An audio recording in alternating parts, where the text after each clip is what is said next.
Tá fraco. Tem alguém feliz aqui nessa noite? Glória a Deus. Estou muito feliz. Hoje está sendo um domingo muito especial. Todo domingo é especial, amém? Porque a gente está na casa de Deus, a gente está no culto. Mais um domingo que a gente pode adorar ao Senhor. Mas hoje de maneira especial também, diferente. É um dia muito importante porque estou tendo o privilégio, a oportunidade e a honra de, junto com vocês aqui, minha família, lançar o primeiro livro que eu escrevi na minha vida. Hoje a gente fez o lançamento de manhã, estamos fazendo agora à noite também.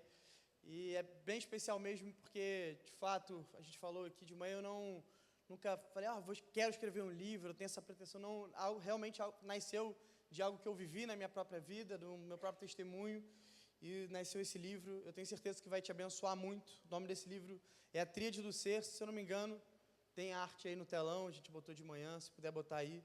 E eu vou estar lá fora, assinando. Minha assinatura ainda não vale muito, mas você pode ser profeta, amém?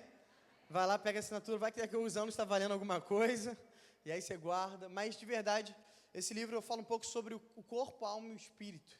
Nós somos seres trinos, nós somos um espírito, nós possuímos uma alma e habitamos em um corpo, amém? Então, o Senhor nos deu um corpo, nos deu uma alma, nos deu um espírito, e nós precisamos cuidar disso da melhor forma. Nesse livro eu falo um pouco disso, da minha história também, há 3 anos atrás. Para quem tem gente que me conhece, de 3 anos atrás, eu tinha alguns quilos a mais, amém? Glória a Deus. Mas, mais do que isso, eu estava com a minha vida emocional também muito desestabilizada, estava passando por alguns problemas.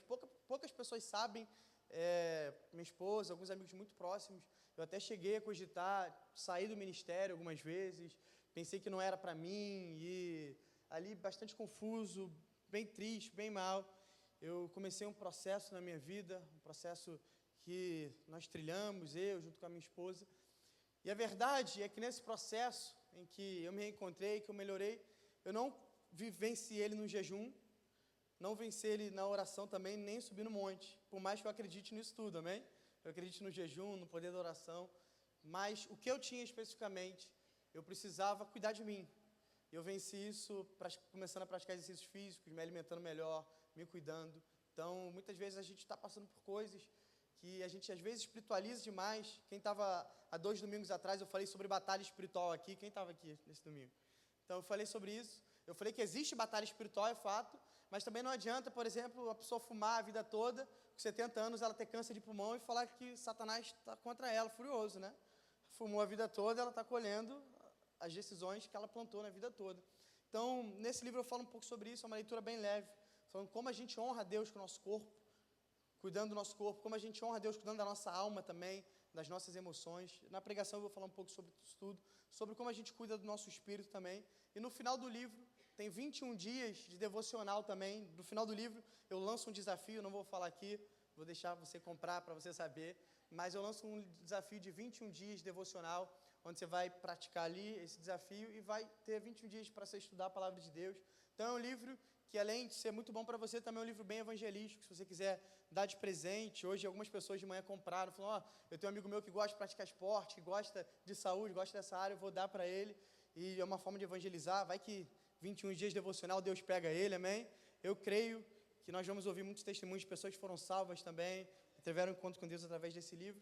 E antes de pregar, eu queria honrar também 2 pessoas muito especiais para mim. Primeiro, está aqui também a doutora Cíntia, que foi a minha médica, que começou a cuidar de mim nesse processo há 3 anos atrás. Se puder aplaudir a vida dela. Tive a honra dela escrever o prefácio do meu livro, então ela está aqui. Então, se ela deu jeito em mim, ela pode dar jeito em você também, né? Procura a doutora Cíntia.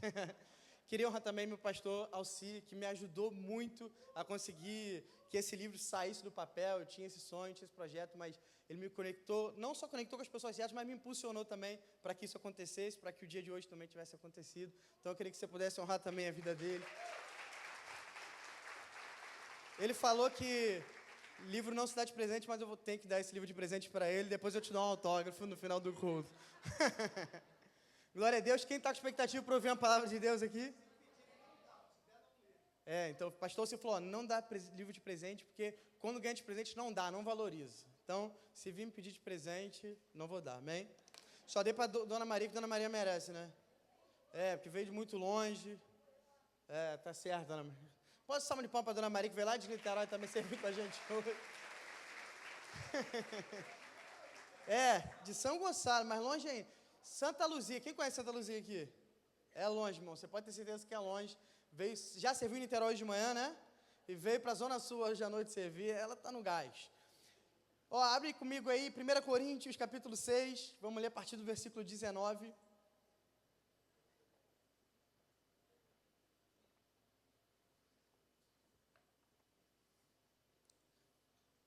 1 Coríntios 6, versículo 19 e 20.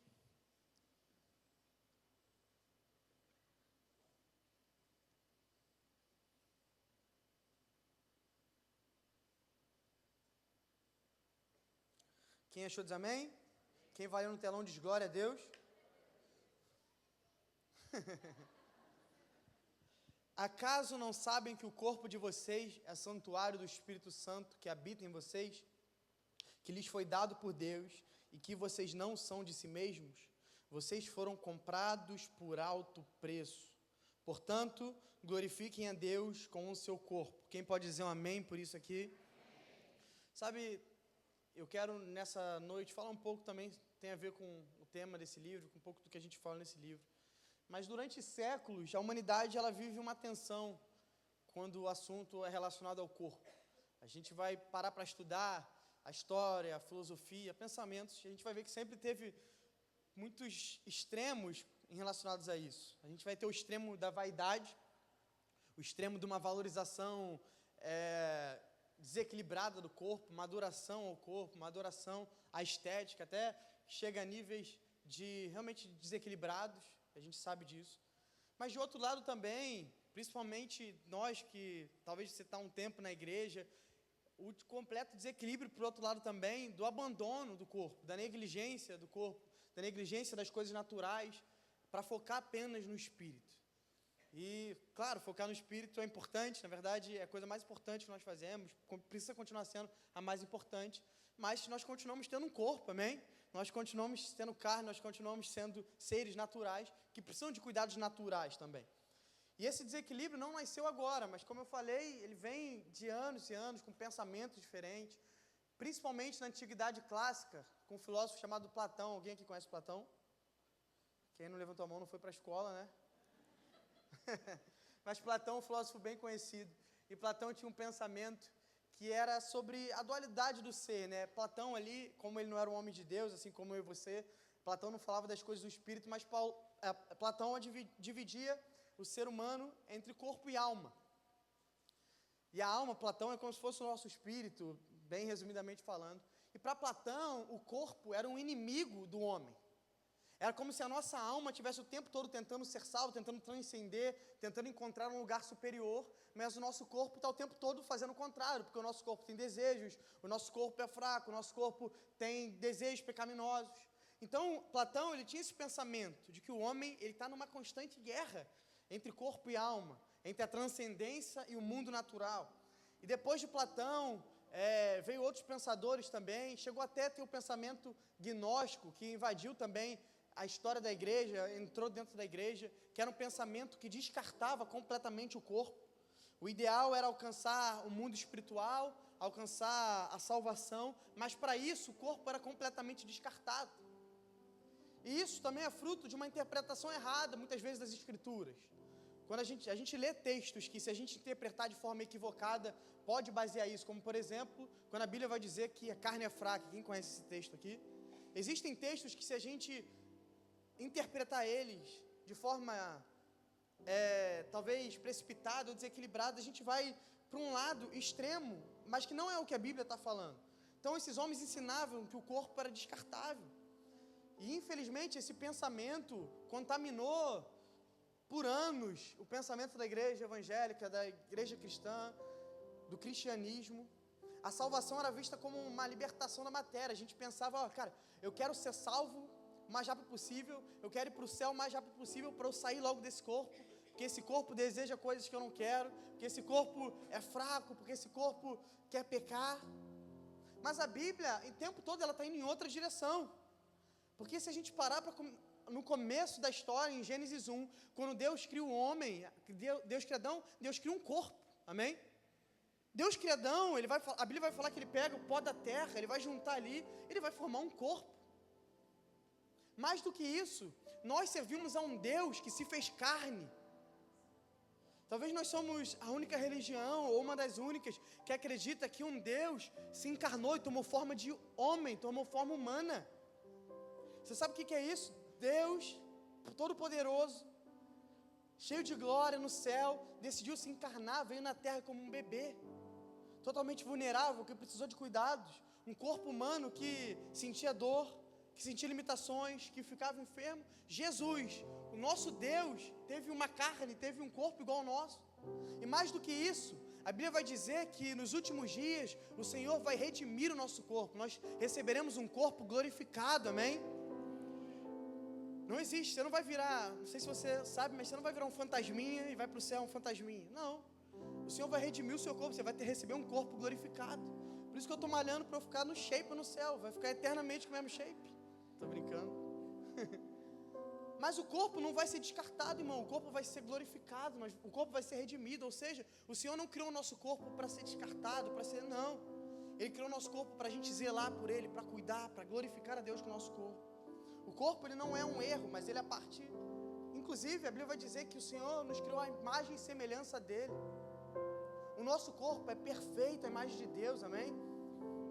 Por isso que 1 Coríntios aqui, o texto que a gente leu, é importante a gente entender que Paulo não está falando aqui com atleta, com filósofo, não, Paulo está falando com cristão, com homens e mulheres, assim como eu e você, homens e mulheres de Deus. E ele vai trazer uma verdade transformadora, ele vai dizer, Deus habita em você e ele escolheu o seu corpo como morada. Você entende? A preciosidade disso.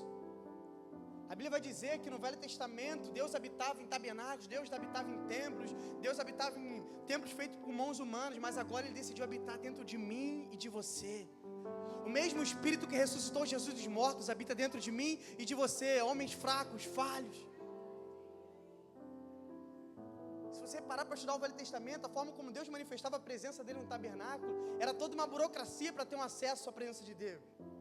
O tabernáculo era dividido em 3 partes. Primeiro era o átrio, e no átrio todos os homens e mulheres podiam entrar se fizessem um sacrifício. Mas depois do átrio existia o santo lugar, que já não era qualquer um que podia entrar. Eram homens separados que podiam entrar também após uma purificação. E por último existia o santo dos santos, onde ficava a Arca da Aliança, onde a presença de Deus se manifestava. E a questão era tão burocrática que um homem só podia entrar lá uma vez por ano. E você vai aprender isso mais no Revaiá, depois você se matricula lá, mas esse homem ia amarrado com uma corda na cintura dele, no corpo dele. Esse homem ia com um sino no pé, algo que estava fazendo barulho, porque ele ia andando, e se ele entrasse no Santo dos Santos, e esse barulho parasse de fazer, ele parasse de se movimentar, as pessoas que estavam lá de fora iam entender que ele morreu diante da presença de Deus, porque nele tinha algum pecado, e eles vinham e arrastavam esse homem. Olha isso, gente, para ter acesso à presença de Deus, quantas coisas, quantas liturgias, alguns homens separados, mas a Bíblia vai dizer que Jesus veio na terra, viveu a nossa vida, morreu a nossa morte, e o véu do templo foi rasgado de cima a baixo. Hoje eu e você temos acesso total à presença de Deus, não só acesso à presença de Deus, a presença de Deus habita dentro de mim e de você.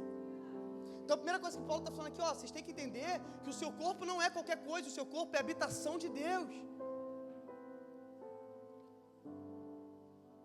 Deus habita em você e Ele escolheu o seu corpo como morada. Então, o que nós fazemos com o nosso corpo importa. Como nós nos alimentamos importa, como a gente descansa, como a gente serve, como a gente adora. Tudo isso importa, como nós consagramos. E aqui está o centro da nossa mensagem hoje, porque isso aqui parece, pô, o pastor vai fazer uma palestra sobre nutrição e saúde. Não tem nada a ver só com saúde, não, tem a ver com glorificar a Deus com o que nós temos. Tem a ver com render a Deus tudo que nós temos, tem a ver com propósito, tem a ver com a glória de Deus. É sobre viver uma fé encarnada. Sabe, a nossa fé não é uma fé filosófica, uma fé distante, não. Nós, como eu falei, nós servimos a um Deus que se fez carne, é uma fé viva, é uma fé real. É um Deus que veio, encostou em pessoas, tocou em pessoas. Essa é a nossa fé. E hoje eu quero te conduzir então por uma jornada bíblica aqui, prática, sobre essa tríade que eu trago no livro. Eu quero falar um pouco sobre qual é a importância do corpo, da alma e do espírito, e como nós adoramos a Deus honrando essas 3 partes, amém? Tem alguém que está junto comigo aqui nessa noite? Glória a Deus. Então, se você quiser anotar aí, em primeiro lugar, a gente vai falar sobre o corpo.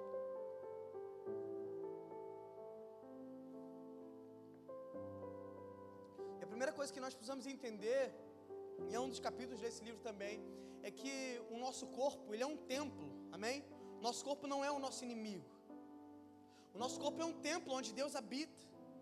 E aqui, nesse texto, o apóstolo Paulo está pregando aos Coríntios, e ele está quebrando aqui dois paradigmas, na verdade, duas correntes filosóficas e pensamentos errados que aquela igreja estava vivendo. Em primeiro lugar, o apóstolo Paulo vai quebrar a licenciosidade moral que aqueles homens estavam vivendo. Corinto era uma igreja que foi marcada pela perversidade sexual, pela depravação. Eram homens e mulheres se entregando sexualmente aos outros sem casamento. Vai falar que a situação estava tão feia que um filho pegou a mulher do pai. Estava uma bagunça danada. Por quê? Porque eles tinham um pensamento que se o espírito deles foi salvo, o corpo deles, eles poderiam fazer o que eles quisessem. Era quase como se dividir o nosso ser. Olha, meu espírito está salvo, mas meu corpo continua sendo carne. Tem desejo, vou me entregar ao desejo. Tem vontade, eu vou me entregar à vontade. Então o apóstolo Paulo está quebrando isso aqui. Está falando, olha, vocês foram comprados por um preço de sangue. Vocês são propriedades dele. E em segundo lugar, ele vai estar falando sobre esse dualismo filosófico aqui, principalmente platônico, que vai dizer que o corpo e a matéria não importam. O apóstolo Paulo está dizendo aqui, está nos trazendo a entendimento que o nosso corpo é parte essencial da nossa adoração a Deus. E essa cosmovisão, se a gente parar para reparar, quantas vezes ela não invade os nossos dias até hoje? Pessoas que dividem a vida espiritual da vida natural. Você até ora, você até jejua, você até vai na igreja, você até lê a Bíblia, você até faz algumas coisas, mas você continua se entregando a desejos, você continua se entregando ao pecado, você continua vivendo da forma que você quer, você continua não cuidando do seu corpo, não honrando o seu corpo. O nosso corpo pertence a Deus, e ele não foi só criado por Deus, mas ele foi comprado por ele também. Jesus naquela cruz não comprou só o seu espírito, não, ele comprou o seu corpo também. Isso aqui, a minha carne é propriedade exclusiva dele. O meu corpo foi feito para o louvor dele. De todas as formas, foi feito para adorar a ele. Eu não posso fazer o que eu quiser com o meu corpo. Como eu posso falar que eu sou de Deus, mas eu continuo entregando meu corpo à imoralidade sexual? Como eu posso falar que meu corpo é de Deus se eu continuo me deitando com uma mulher que não é minha? Como eu posso falar que meu corpo é de Deus se eu continuo negligenciando e não cuidando dele? Eu preciso honrar ao Senhor com aquilo que é dele. Está comigo, é o princípio da mordomia. Esse é o princípio do reino. Tudo que está nas minhas mãos é dele, só está na minha mão para eu cuidar. E isso é sobre tudo, é sobre meu corpo, mas é sobre a minha esposa, é sobre minhas filhas. E esse é o segredo, porque quando eu olho para a Thalita, eu vejo que ela é minha esposa sim, eu preciso cuidar dela, amar ela como Cristo ama a igreja, mas principalmente, ela é de Deus, e ela está na minha vida para eu cuidar de algo que não é meu. Um dia eu vou prestar conta dela. Um dia eu vou estar diante de Deus, eu vou ter que prestar conta das minhas filhas. Esses dias a gente estava fazendo uma série sobre discipulado no Next, eu também estou fazendo um discipulado semanalmente com alguns jovens. E a gente está falando, cara, se a gente parar para perceber, os nossos primeiros discípulos são os nossos filhos. Um dia, a minha filha mais velha tem 3 anos. E não é porque ela é filha de pastor que ela é crente. Seria muito fácil se fosse assim, né? Não é porque ela é filha de crente que ela é crentinha. Um dia, minha filha vai precisar se converter também. Um dia, minha filha vai olhar e vai precisar reconhecer Jesus na vida dela. Um dia, minha filha vai precisar ser salva. E quem tem sido eu na minha casa? O que será que eu tenho pregado, não só com as minhas palavras, mas com a minha vida? Como será que eu tenho representado Jesus para minhas filhas? Porque um dia eu vou prestar conta também delas. É olhar para elas e falar, eu já amo demais elas. Eu acho que todo pai ou mãe tem ou deveria ter esse sentimento. Mas o senso de olhar para ela e falar que antes dela ser minha, ela é de Deus. Ela é filha de Deus. Ela foi escolhida por Ele, ela foi amada por Ele, ela foi sonhada, ela tem um chamado, ela tem um propósito, e eu fui escolhido para ser alguém que vai impulsionar, que vai cuidar. Esse é o princípio da mordomia. Pode passar na minha mão, mas nada é meu, eu estou cuidando daquilo que é dele. E assim é com o nosso corpo também. O apóstolo Paulo vai dizer, o seu corpo é santuário. E aqui não está no sentido de um templo externo, mas ele está falando do Santo dos Santos, o lugar da habitação de Deus. Você entende isso? Que aonde você chega, a presença de Deus tem que chegar. Tem que chegar, não, a presença de Deus chega. Mas como você tem manifestado isso? Eu e você estamos carregando a presença de Deus por onde quer que nós vamos. Você está na sua empresa, a presença de Deus está lá porque Ele habita em você. Você está na sua faculdade, a presença de Deus está lá. Você está no meio da sua família, a presença de Deus está lá. E como será que então nós estamos representando a presença de Deus nesses lugares? Quais lugares que a gente tem levado a presença de Deus? O que será que a gente tem submetido a Deus de estar vendo através de nós? Uma vez, eu era adolescente ainda, eu tinha acabado de me converter. Você imagina que adolescente tem dificuldade para parar alguns pecados, amém? E eu lembro que eu tinha uma dificuldade enorme parar alguns pecados. E uma vez eu ouvi sobre isso, eu falei, cara, você entende que você pode parecer estar ali sozinho, mas quando você tem um senso que Deus está ali com você, vendo o que você está vendo, você tem noção disso, o temor que isso precisa invadir o nosso coração? Você não é mais seu, você tem um dono. Você é propriedade exclusiva dele, você precisa glorificar ele com quem você é. Ele vai falar, vocês são um santuário, mas ele também vai falar, vocês não são de si mesmos. Isso aqui é uma confrontação direta à ideia de autonomia, porque a salvação inclui propriedade. Não tem como eu falar, cara, eu sou salvo, mas eu faço o que eu quero. Eu sou salvo, mas eu vou para onde eu quero. Não, eu sou filho de Deus, mas eu... Não. Parte, e na verdade não, a totalidade de ser salvo é entender que eu sou propriedade dele agora. É o escravo da orelha furada, alguém que decidiu ser escravo. É me entregar como escravo. Ou você vai ser escravo do pecado, dos seus desejos, das suas paixões, ou você vai ser escravo do Senhor, fazer a vontade dele, obedecer a ele. Não tem como viver no meio termo disso. Por isso que ele vai falar, glorificai a Deus com o vosso corpo. A fé aqui não é só interior. Não é, olha, eu vou na igreja domingo, mas não. É a totalidade de quem nós somos. Ela se expressa nos nossos hábitos, ela se expressa na nossa rotina, ela se expressa nas nossas escolhas corporais. Eu amo o texto, Romanos 12, versículo 1, que ele vai dizer, oferecei o vosso corpo como sacrifício vivo. Oferecei o vosso corpo como sacrifício vivo. O apóstolo Paulo vai chegar a falar nesse texto, ele vai falar, antes o corpo de vocês servia para se satisfazer. Antes o corpo de vocês serviam para adorar a deuses que não sou eu, serviam para se adorar muitas vezes, mas agora que vocês foram comprados por mim a preço de sangue, se ofereçam como sacrifício vivo. Percebe aqui que ele não toma, percebe aqui que ele não te obriga a nada, se ofereça como sacrifício vivo. Ofereça o seu corpo, não é ele tomando, não. Por isso que muitas vezes você fala, cara, pastor, eu estou indo na igreja, eu estou ouvindo mensagem, parece que nada muda na minha vida, porque o Senhor não vai pegar e fazer as coisas na força. Ele está esperando você oferecer, Ele está esperando você se render, Ele está esperando você se prostrar. Filipenses 1:20 vai dizer, Cristo será engrandecido no meu corpo. Nosso corpo foi feito para glorificar a Ele, amém? Sabe, Deus sempre quis habitar no meio dos homens. Deus cria um jardim, Deus coloca um homem e uma mulher, Deus desce todos os dias para falar com eles.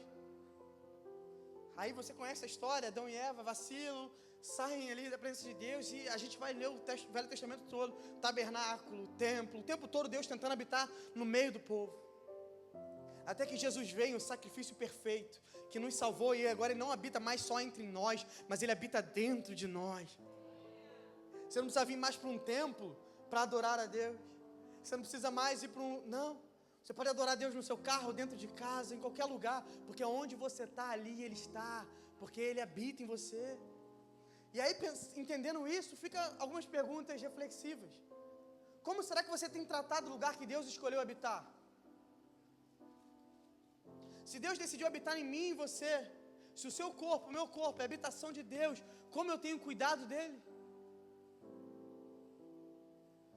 A gente cuida da nossa casa, não é verdade? Quem aqui não gosta de morar numa casa confortável? A gente faz obra, a gente faz reforma, a gente compra o melhor sofá, a melhor cama que a gente puder, a gente, se puder, muda de casa, compra uma melhor. Não é porque a gente vai morar lá e a gente quer ter um melhor conforto. Só eu, gente. entendendo que Deus habita em mim, que eu sou a habitação dEle, como será que eu tenho cuidado do templo do Espírito Santo? Como será que eu tenho cuidado do meu corpo? Quantas decisões você toma como se o seu corpo fosse seu e não dele? Quantas escolhas você está fazendo dia a dia, como se o seu corpo fosse seu, como se não tivesse consequências? O que será que você tem oferecido ao Senhor? Será que tudo que você tem oferecido ao Senhor é um corpo esgotado? Um corpo adoecido? Um corpo enfermo? Um corpo cansado? Ou será que você tem entregado a Ele um corpo forte, cuidado, disposto a adorar, disposto a entregar, disponível, consagrado? E aqui de novo, eu não estou falando sobre estética aqui. Estou falando sobre mordomia, cuidar daquilo que Ele me confiou. Não é vaidade, é obediência.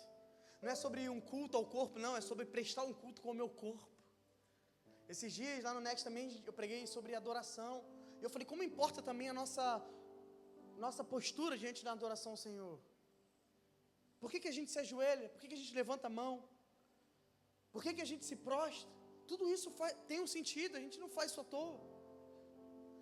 A gente não faz isso aqui, eu vi que o irmão do meu lado levanta a mão na hora do louvor, achei maneiro, vou levantar também.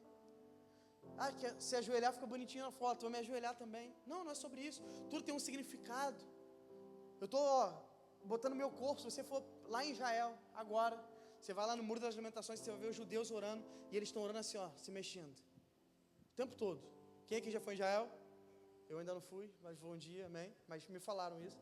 E aí eles estão lá em frente ao muro, e eles estão se mexendo, eles estão tremendo, e aí você vai perguntar para eles, a explicação deles, que eles falam que quando eles estão adorando, eles fazem isso porque eles têm que, para o corpo deles entenderem que tudo deles tem que adorar o Senhor. O corpo tem que adorar, a alma tem que adorar, tudo que eles são tem que adorar o Senhor. Então eles não só oram parados, mas eles colocam o corpo dele em movimento. Por isso a gente levanta as mãos, por isso a gente se ajoelha. É uma forma, Senhor, não estou só com as minhas palavras é pouco, eu estou entregando meu corpo, eu estou entregando tudo que eu tenho, eu estou me prostrando. O nosso corpo não foi feito só para você andar por aí, não. O seu corpo foi feito para o louvor e para a glória de Deus, para honrar o Senhor. Sabe, o corpo não é um detalhe na sua espiritualidade, não. Ele é a parte total da sua entrega. Então, em primeiro lugar, o entendimento de que o nosso corpo é um templo, não é nosso inimigo, amém? O seu corpo não está contra você, não. Você tem que dominar ele, você tem que governar sobre ele. E tem que usar ele como instrumento de louvor e adoração ao Senhor. Mas, em segundo lugar, a gente também precisa falar sobre a alma. Talvez seja uma das áreas também muito negligenciadas por nós. A alma é a parte que fala sobre as nossas emoções. A alma é a parte que fala sobre os nossos sentidos, sobre as nossas decisões, sobre os nossos sentimentos. É na mente, no centro da alma, que a conexão entre o corpo e o espírito acontece. Ela não é apenas uma racionalidade ali, mas ela é um campo de decisão, é um campo das emoções, é um campo das vontades.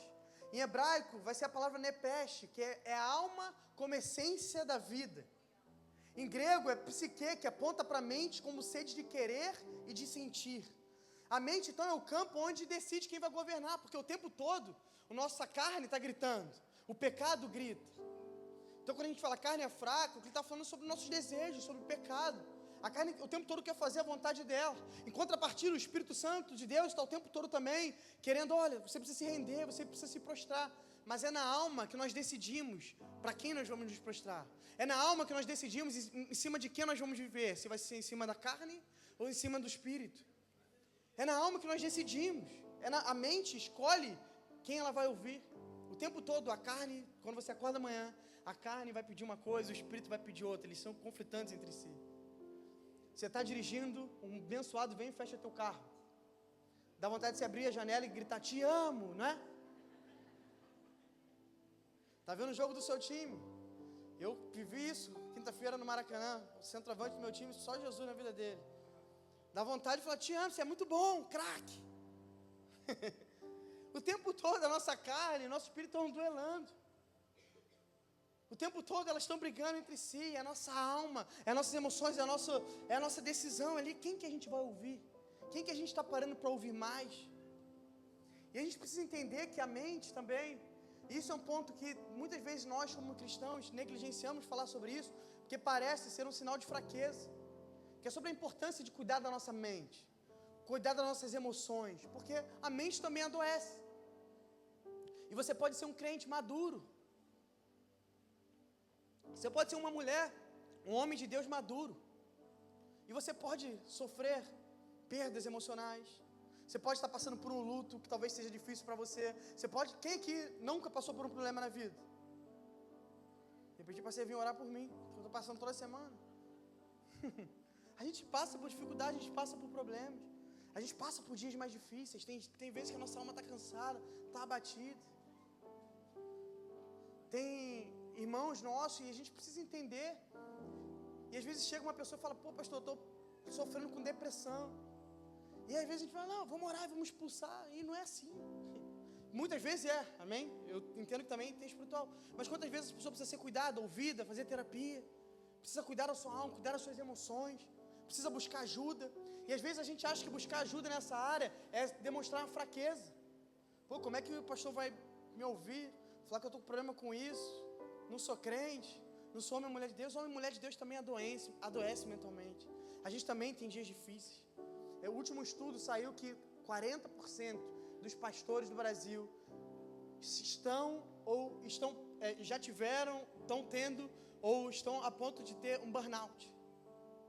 Pastor, lê a Bíblia todos os dias, ou deveria, ora todos os dias, ou deveria, tem contato com a presença de Deus, tem uma maturidade espiritual, mas está cansado nas suas emoções, está cansado na sua alma, e precisa de buscar ajuda. Eu buscar ajuda não é fraqueza, gente, é a coisa mais inteligente que eu possa fazer. Eu preciso entender que eu não consigo vencer tudo sozinho. Eu preciso buscar ajuda, eu preciso de pessoas orando por mim, eu preciso de pessoas conversando comigo, pessoas mais experientes que eu, me orientando, me discipulando. A nossa alma adoece. O Salmo 42, Davi, o salmista, ele vai estar falando, por que estás abatido, a minha alma? Olha isso, é um homem de Deus, Davi. E ele está aqui, e ele talvez está passando um momento ali de tanta dificuldade, um momento de tanta... Ele fala assim, minha alma, por que está tão abatida? Ele parece que está conversando com si mesmo ali, com a sua própria alma. Ele vai falar, espera em Deus. Olha isso, é um homem que está abrindo o coração. É um homem que está vulnerável diante da sua dificuldade. Um homem que está vulnerável diante do seu problema. Mas sabe o que o homem de Davi aqui é que ele leva para a pessoa certa. Davi está falando, Senhor, na verdade ele está falando, por que estás abatido, minha alma? Ele está conversando com a própria alma. Ele fala, olha, espere em Deus. O que ele está fazendo aqui? Ele está botando a alma dele cativa à obediência de Cristo, cativa à obediência de Deus, rendendo ela ao senhorio de Cristo. Davi está conversando com a sua própria mente, com a sua própria alma, não para condená-la, mas para redirecioná-la. Ó, espere em Deus, confia nele. Sabe, uma mente adoecida, ela obscurece até o discernimento espiritual. Tenta discernir espiritualmente as coisas de Deus com uma mente cansada, com uma mente abatida, com uma depressão profunda. A gente não consegue discernir, a gente começa a confundir, não é verdade? A nossa alma, do Espírito, o que está falando. Por isso a gente precisa cuidar da nossa mente. Cuidar da nossa mente não é sinal de fraqueza, não. É sinal de maturidade. Não é falta de fé, amém? Talvez eu sinto que pessoas talvez chegaram aqui e você se sentia condenado por estar passando por um momento assim. Se sentindo condenado por estar passando uma dificuldade nessa área, sabe? E talvez tinha medo de falar o que as pessoas vão pensar. Parece que eu estou com falta de fé, parece que... Porque tem um entendimento errado que parece que depressão é falta de Deus, que é falta de espiritualidade. Não. A coisa mais inteligente que você pode fazer é procurar ajuda. É conversar com alguém para te ajudar. Esse cuidado pode incluir uma amizade, mas pode incluir descanso, silêncio, terapia muitas vezes, uma boa leitura. Mas o que eu amo disso aqui, e como eu falei, nós servimos a um Deus que se fez carne, amém? E eu acho isso tão apaixonante no Evangelho, porque a gente acha que às vezes Jesus veio com uma carne premium, né? Ele veio assim, ele foi homem, mas não, ele foi homem como nós, viveu a nossa vida, teve aflições como as nossas, sentiu dores como as nossas. E eu amo um texto que é quando Jesus está ali no Getsemane. Jesus está algumas horas da crucificação. Jesus está algumas horas do ápice da história, do clímax da história. Para pensar. Jesus, ele veio para a terra só para esse momento. Eu imagino Jesus lá no céu, do lado do Pai. E hoje de manhã eu falei ansiedade, mas eu falei, crente não fica ansioso, né? Aí crente usa a palavra expectativa. E aí Jesus estava com expectativa ali. de descer. Falou, pai, é agora que eu vou lá e eu vou salvar ele? Não, ainda não. Está na hora de tal profeta. Tá. Pai, é agora? Não, agora é profeta tal. É agora? Não, agora é 400 anos de silêncio. E Jesus está ali. Não, é agora, vai. Jesus vem. Jesus passa ali 30 anos, depois começa o ministério dele. Ele fica vivendo 3 anos de ministério. Agora ele chega no auge. Ele está prestes a viver todo o plano dele. O plano da redenção, o plano perfeito. Ele está de cara para o gol. Jesus está algumas horas de viver aquilo, o propósito dele na terra. Mas Jesus está no Getsemane, e a Bíblia vai dizer que Jesus vai dizer que a alma dele está abatida. A gente está falando do Filho de Deus, gente, do Deus encarnado. Diante daquilo que era o maior propósito da vida dele. Mas para mostrar que ele também era homem, que ele sofreu o que nós sofremos, que ele tinha carne como nós temos, Jesus está ali. Jesus, ele começa por alguns minutos a ficar aflito com aquilo que ele vai viver. Jesus sabia que ele seria cuspido. Jesus sabia que ele seria chicoteado. Jesus sabia que ele seria preso no madeiro. Jesus sabia que ele seria ofendido. Jesus sabia de tudo. E diante disso, Jesus olha e fala, Senhor, a minha alma está aflita. A minha alma está cansada, está abatida. A minha alma está profundamente... Tem uma versão que vai falar, minha alma está profundamente triste até a morte. Jesus, gente. Jesus chega ao ponto de fazer uma oração falando, Senhor, se possível, aparta de mim esse cálice. Você entende o que significa essa oração aqui? Jesus está falando, Pai, se possível, vamos cancelar o motivo de qual eu vim na terra? Se possível, eu sei que o plano era esse, mas tem como a gente cancelar? Eu estou com medo, eu estou aflito aqui. Mas aí, Jesus também fala a chave que para mim que era esse texto. Mas contudo, Senhor, não seja feita a minha vontade, mas a sua. Isso é render a alma ao senhorio de Cristo. Senhor, eu sei que eu estou cansado, eu sei que eu estou fraco, eu sei que minha mente está perturbada, eu sei que eu estou com medo. Mas que não seja feita a minha vontade, mas a sua, Senhor. A Bíblia vai dizer que Ele é a nossa força no nosso momento de fraqueza. Ele nos faz forte quando nós estamos fracos. Jesus conheceu aqui então um momento de colapso emocional talvez. E Ele redimiu também a nossa mente na cruz, amém? Jesus morreu, comprou o nosso corpo, mas também Jesus nos deu uma nova mente. Jesus nos deu novas emoções. Ele redimiu a nossa mente na cruz. Ele soube aqui o que é ser angustiado. Jesus sabe o que é ser traído. Você pode falar, pastor, você está falando aí, mas você não sabe o que eu vivi. Jesus foi traído. Jesus foi ofendido. Jesus foi insultado. Jesus sofreu como eu e você sofremos muitas vezes.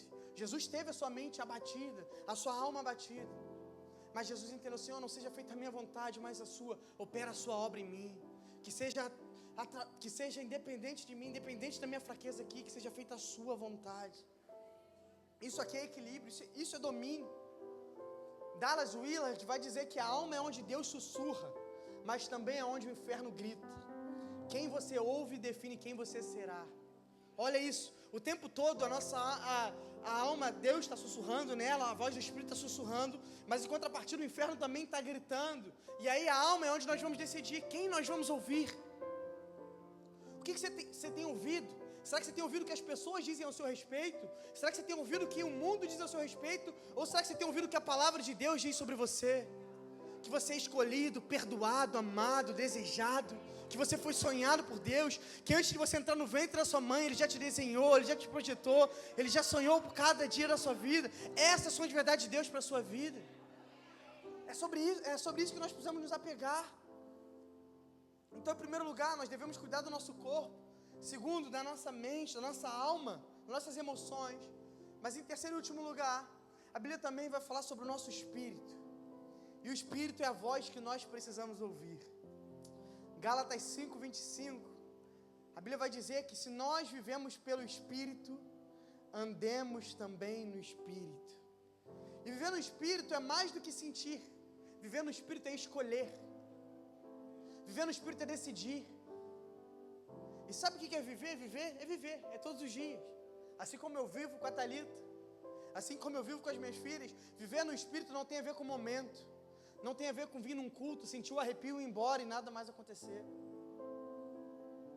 Viver no espírito não tem a ver com ir numa vigília, super do manto e você rodar aí igual um Beyblade pela igreja e você ir embora e continuar vivendo a mesma vida que você está vivendo. E eu falo, por mim, eu cansei de viver isso. Eu cansei de ir em vigílias, botava a mão na minha cabeça, eu caía, e ali eu vivia um êxtase espiritual, e eu levantava, o mesmo ignorante, o mesmo arrogante, o mesmo orgulhoso. Sabe, eu creio muito, não só creio como vivo, e como oro todos os dias, para que a gente viva cada vez mais experiências sobrenaturais, transcendentais, eu creio nisso, mas isso tudo precisa culminar numa transformação de vida, precisa culminar numa metanoia, numa mudança de pensamento, numa mudança de caráter. Você pode cair no Espírito quantas vezes você quiser, desde que você levante diferente. Você pode rodar igual o Beyblade, você pode ir lá em cima, pular lá de cima, jogar a cadeira para o alto, o que você quiser, e você achar que, beleza. Mas se isso está sendo só algo que você está mostrando para as pessoas, mas isso não está trazendo transformação, não faz sentido. Então por isso que o apóstolo Paulo está falando, é viver no Espírito. Não é ter sentimentos no Espírito, não é ter episódios com o Espírito, não é encontrar com o Espírito de vez em quando, não, é viver no Espírito. Isso é de segunda a segunda, 7 dias por semana, 24 horas por dia. Eu não vivo no Espírito quando eu estou no culto de domingo, irmão. Eu vivo no Espírito quando eu estou segunda-feira no meu trabalho no carro. Eu vivo no Espírito quando eu estou em casa com a minha família. Eu vivo no Espírito em todos os lugares. O problema é que muitas pessoas elas querem sentir a presença, mas poucos querem andar em obediência. Muitos querem sentir esse arrepio porque é gostoso. Quem que já sentiu, foi numa vigília, se foi no culto que você falou, cara, parecia que estava no céu. É gostoso.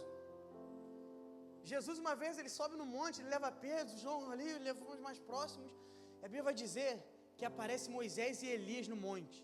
Pensa nesse monte poderoso, na vigília, imagina você está na vigília, parece Moisés e Elias, que todo mundo quer nessa vigília, gente. Aí Pedro chega para Jesus e fala assim, Jesus, vamos montar uma tenda e vamos ficar aqui, porque isso aqui é bom demais. E a gente tem experiências como essa, a gente vive isso, beleza. Mas essas experiências, aí Jesus fala, olha, é necessário que a gente desça e que a gente dê testemunho de tudo aquilo que a gente viveu aqui. Por isso que a gente não pode viver de culto em culto, em conferência, não. Se isso não for culminar em uma transformação do lugar que você está na segunda-feira, nada faz sentido. Oh, pastor, que culto poderoso, glória a Deus pela sua vida, você vai embora. Mas se isso não trazer mudança amanhã para você, nada disso faz sentido. Eu não creio no evangelho aqui de bater carteirinha, no evangelho de visitas. Não, eu creio no evangelho que transforma tudo que eu tenho. Meus pensamentos, minha cosmovisão, minha forma de trabalhar, minha forma de falar, minha forma de agir. O evangelho precisa mudar tudo que eu sou. Isso é viver no Espírito.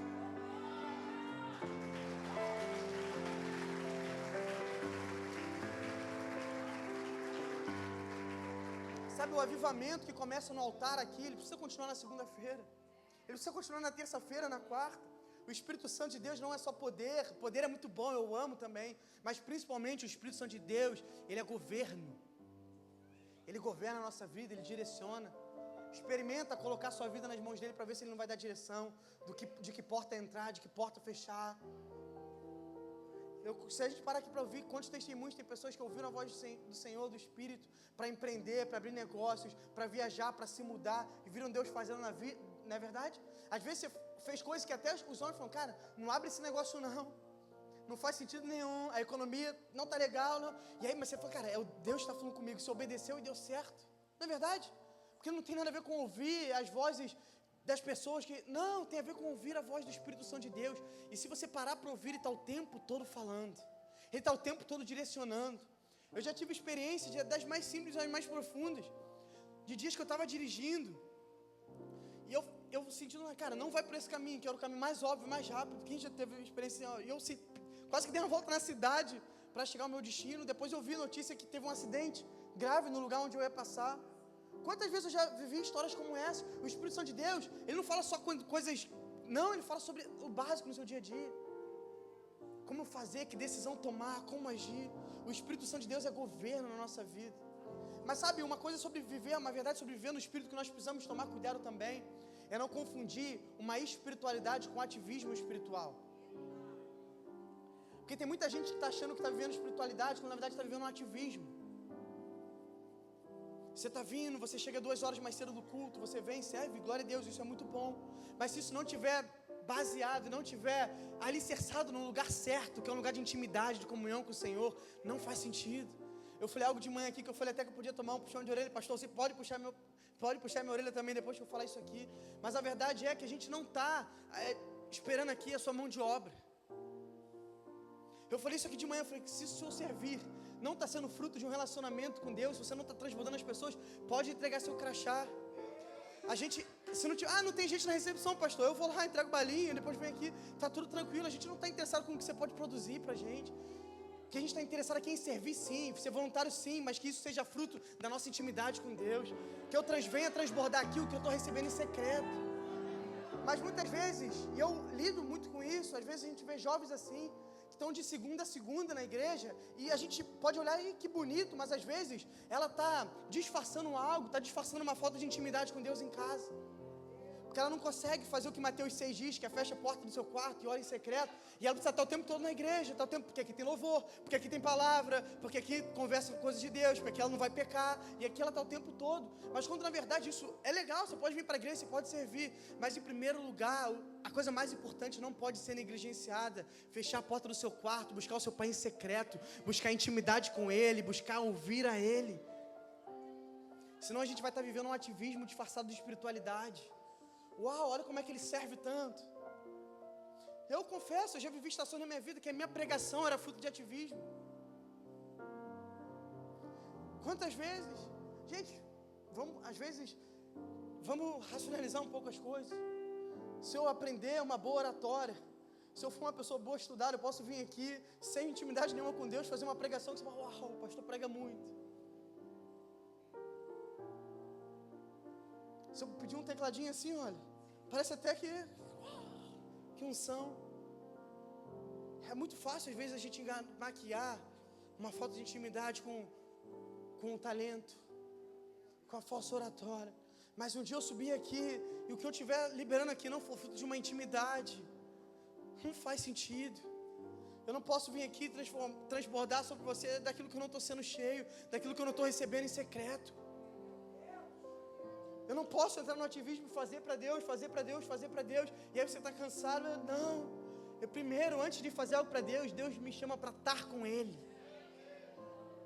Deus chama assim, Deus tem chamado na sua vida, Deus vai te usar. Mas antes de pensar em fazer algo para Deus, pense no mais importante, que é estar com Ele. O fruto de fazer é um fruto natural de quem está com Ele. Se eu estou com Ele, se eu tenho intimidade, se eu estou sendo cheio dEle, natural eu transbordar, vai ser natural, eu não preciso fazer força. Zacarias 4,6 vai dizer que não é por força nem por poder, mas pelo meu Espírito, diz o Senhor dos Exércitos. Isso precisa ser uma consequência natural. E sabe, ele fala sobre viver no Espírito, mas ele também fala sobre andar no Espírito. E andar no Espírito é vencer a carne. Vencer a carne com discernimento. Gálatas 5,16 vai dizer, andai pelo Espírito e jamais satisfareis o desejo da carne. Sabe, andar no Espírito não é flutuar acima dos problemas, mas é responder os problemas com discernimento e domínio próprio. Não é ausência de problemas, não é ausência de tentações, não. É sobre responder da forma certa as tentações. Responder da forma certa os problemas, os dias difíceis. O mundo o tempo todo está dizendo, siga seu coração, siga o que você pensa. Aí o Espírito Santo de Deus, em contrapartida, está dizendo, negue-se a si mesmo. O mundo diz, faça o que você quiser, faça o que te faz feliz. O Espírito está dizendo, faça o que é certo. O mundo chama de liberdade, que no fim, na verdade, vai ser uma prisão disfarçada. Você fala, pastor, não quero ser crente não, porque eu gosto dessa liberdade. Você pensa que você é livre. Você pensa que você é livre. Você é escravo a um monte de coisa. Você é escravo aos seus desejos. Você é escravo às suas paixões. Você é escravo aos seus vícios. Não, pastor, eu faço o que eu quero, faz. A sua carne não pode falar um ai que você já está se rendendo. Seu corpo não pode pedir algo que você já está querendo. Não, eu sou livre, eu faço o que eu quero. Não, você é escravo dos seus próprios desejos, você é escravo da sua própria carne. Você é escravo do pecado, você acha que você está aí bonitão, vivendo a liberdade. A verdade é que não existe liberdade plena. Ou eu sou escravo do pecado, ou eu sou escravo dos meus desejos, ou eu sou escravo de Cristo. Essa é a verdade, por mais dura que ela seja. Essa é a verdade. Cristãos espirituais, eles não vivem por instinto, mas um homem, uma mulher de Deus espiritual vive por convicção. Sabe, Gálatas 5:22 vai dizer que o fruto do Espírito é amor, alegria, paz, paciência, sabe? Ele não vai falar sobre dons aqui, não, ele vai falar sobre fruto. Sinal de maturidade espiritual não é barulho. Pode ter barulho, uma pessoa ser madura e ter barulho, pode ser. Como eu falei, a gente ama também. Mas o maior sinal de uma maturidade espiritual são os frutos, o fruto que eu estou exalando sobre a minha vida. É sobre domínio próprio, é sobre vencer os meus desejos. Mas por último lugar, ser guiado pelo Espírito também, principalmente, além de ser guiado, além de ouvir uma voz, principalmente tem a ver com ser filho de Deus. Romanos 8,14 vai dizer que pois todos os que são guiados pelo Espírito de Deus são filhos de Deus. E aqui está o clímax da vida cristã, porque não se trata apenas de direção, de fazer, de seguir, não. Mas principalmente se trata sobre identidade. Ser espiritual, viver no Espírito é entender quem eu sou, entender para que eu fui chamado, entender quem eu sou em Deus. O Espírito ele não é só um orientador, o Espírito não é só alguém que está falando só o que eu devo fazer, que também é, mas ele é o selo da nossa adoção em Deus. A vida cristã não é só sobrevivência, não, a vida cristã também é sobre filiação plena. Nós fomos adotados por Deus, eu e você temos um pai. Eu e você temos um pai. Eu e você temos um pai que nos ama, que nos escolheu, que nos desejou. Romanos 8,15, o apóstolo Paulo vai falar que vocês não receberam um espírito que os escravize para novamente temerem, mas o espírito que os adota como filhos, por meio do qual clamamos, Abba, Pai. Ser guiado pelo Espírito é saber quem você é saber de quem você é, saber que mesmo nas quedas há um braço de um pai te esperando de volta. Sabe, talvez você entrou aqui me ouvindo, talvez você foi rejeitado pelos seus pais terrenos, talvez você foi rejeitado pela sua mãe, talvez as pessoas que mais tinham que te dar amor na vida, te rejeitaram. Talvez você está ouvindo isso e você fala, pastor, mas a verdade do Evangelho é que a Bíblia vai dizer que pode uma mãe esquecer de um filho que amamenta, mas eu, Senhor, nunca me esquecerei de você. Ele é o seu pai. Você pode não ter tido um pai presente na sua vida, você pode não ter tido pais presentes, mas a verdade é que eu e você temos um pai no céu que nos ama tanto, que te trouxe até aqui nessa noite. Quem sabe você poderia estar em qualquer lugar hoje, e aí você acha que você está aqui por causa de um convite. Você acha que você está aqui porque você viu uma arte no Instagram, você acha bobo. Você está aqui porque o Espírito Santo de Deus te trouxe nesse lugar.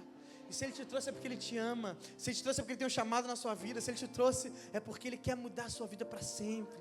Porque Ele não quer mais te ver do jeito que você está. Ele te adotou. Eu amo esse texto que ele vai falar que vocês não receberam um espírito que escraviza vocês no medo. A gente não tem mais por que temer, porque nós temos um pai que cuida de nós.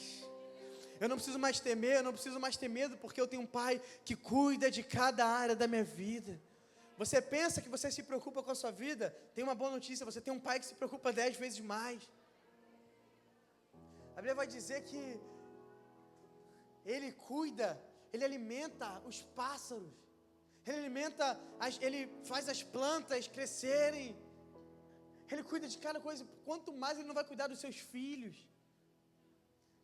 Ele tem cuidado da sua vida, Ele tem cuidado da sua família, e você está aqui nessa noite é prova disso. Sabe, filhos não vivem por medo, mas vivem por amor. E ser guiado pelo Espírito não é só ouvir uma voz, é conhecer um pai. É entender que eu sou filho, é entender que eu fui adotado. E quando o apóstolo Paulo fala isso aqui nesse contexto romano, na verdade é um contexto ainda mais profundo sobre adoção. Adoção já é lindo hoje.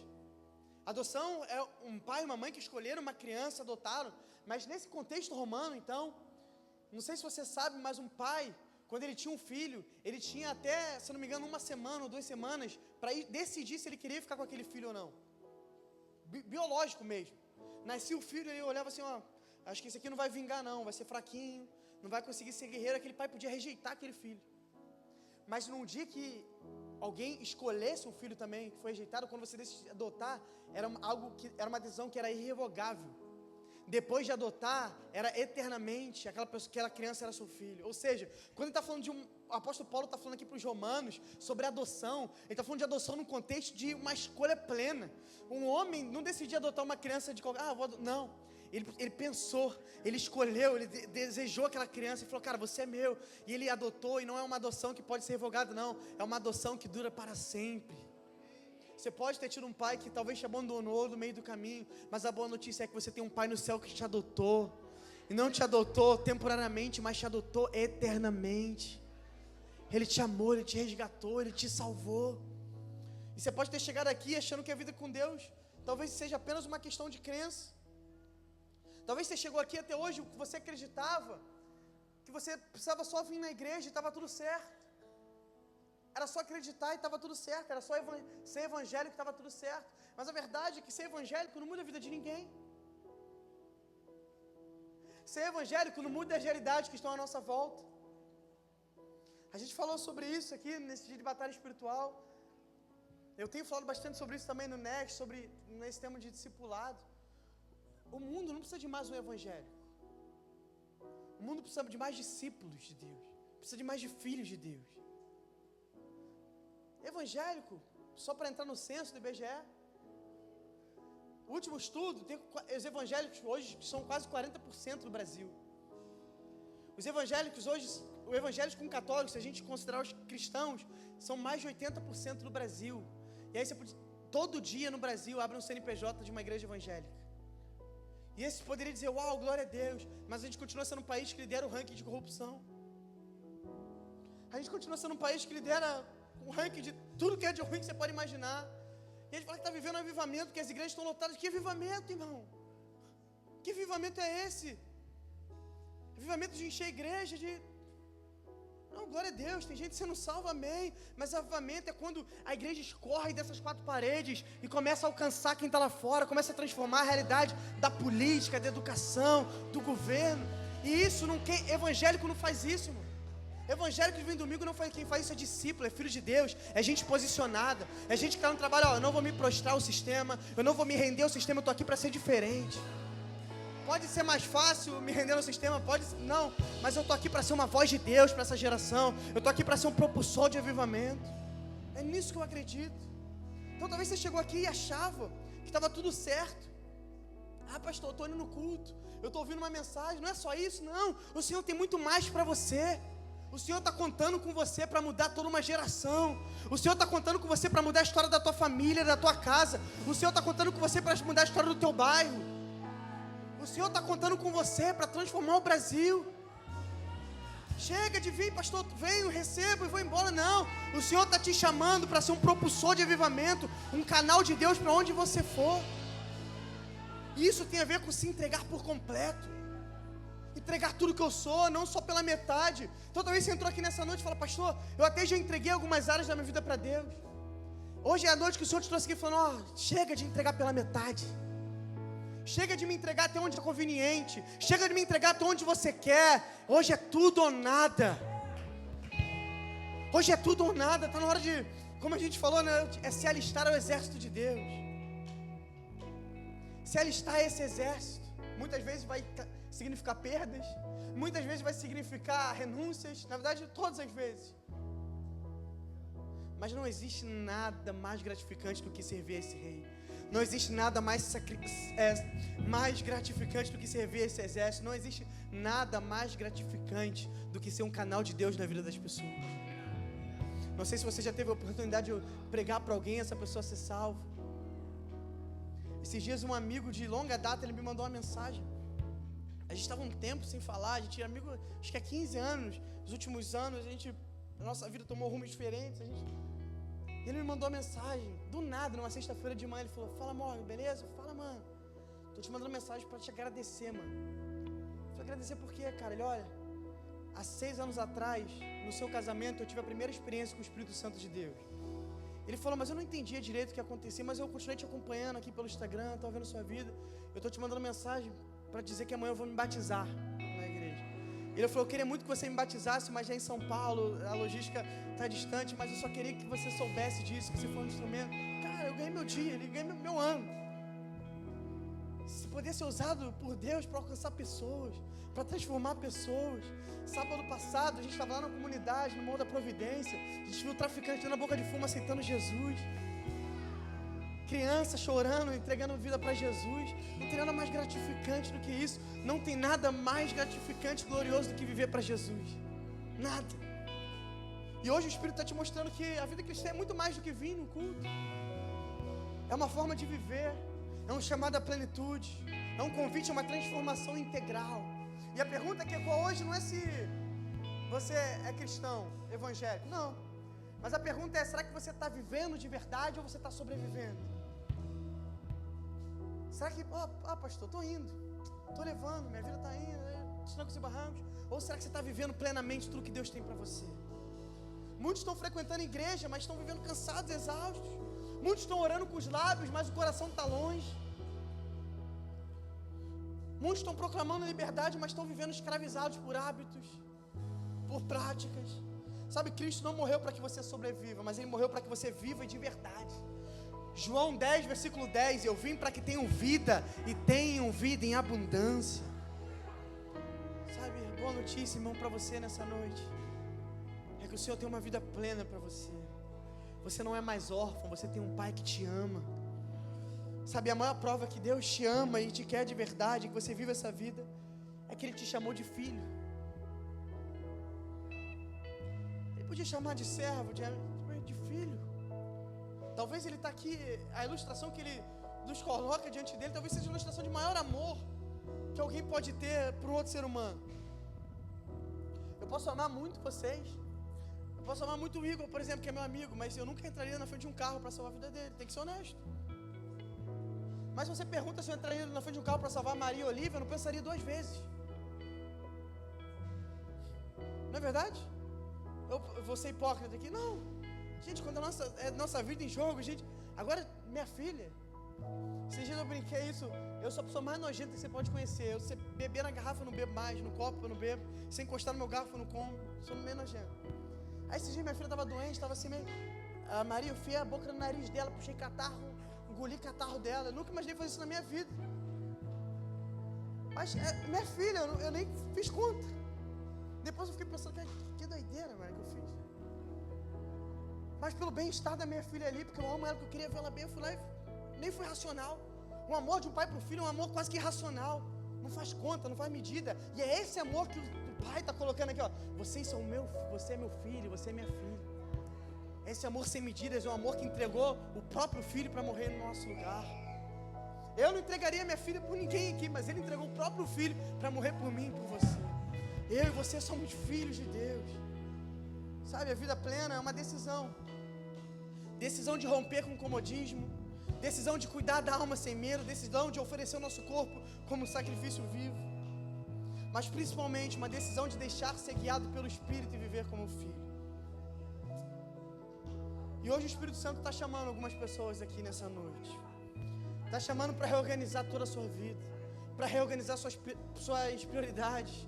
Para reorganizar aquilo que você acredita. Para reorganizar suas vontades. O Espírito Santo está chamando algumas pessoas aqui para deixar o corpo de ser um ídolo, um inimigo, para se tornar um templo, como nós falamos. O Espírito Santo está chamando algumas pessoas aqui para permitir que a alma seja tratada. O Espírito Santo de Deus está chamando algumas pessoas aqui para que a alma seja curada, restaurada. Mas principalmente o Espírito Santo de Deus está atraindo algumas pessoas e chamando algumas pessoas nessa noite para entregar tudo ao governo dele. E o que isso exige, pastor? Exige uma entrega, exige um passo, existe uma decisão de viver.